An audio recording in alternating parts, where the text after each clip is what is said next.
Anyway, I did this with those doctors on Saturday. I like to point out that it looked like everybody, after that little work the room deal, came back and put something else on their paper. Most people did that, which meant that there was some information you didn't have that somebody else had it. And I like to point it out that, as a person, we don't have it all. We may think that we have enough and that we know it all, but we don't. And together, if we're willing to resource each other, work with each other, share what we know, be willing to ask for help, we can always go further. And that way, everybody succeeds more because we're willing to resource each other. In other words, we don't protect what we have. And that little activity teaches that. And then typically how this would happen in a training experience with me is we would have that kind of fun thing. It's a nice energizer, and then we reflect on, so what does this mean for your team? And, I sort of prove the point, we need each other. We need to reach out of ourselves and resource each other. With these doctors, we have some new residents that were just coming to the residency program. I was, of course, emphasizing to them, don't let these new doctors, learn the hard way after you've already learned it.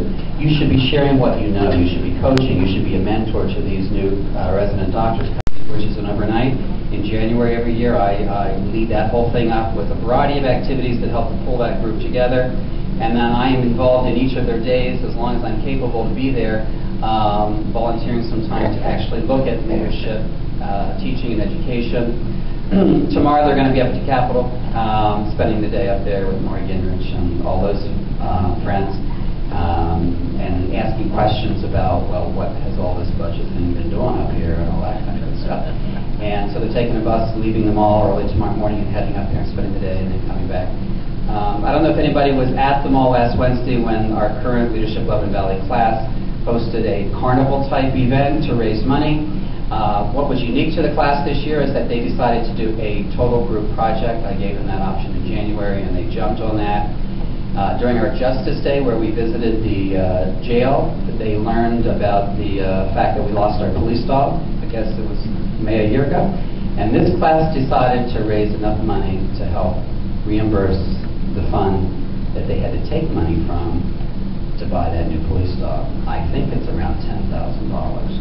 And so this class has just done amazing things in coming together and planning all this, and committees and T-shirts and chicken barbecues and the whole 9 yards. And last I heard, they were up to $9,000, which is absolutely amazing for a Leadership Lebanon Valley class to pull that off. So we're real excited about this dynamo group of people, and they're all right from our community.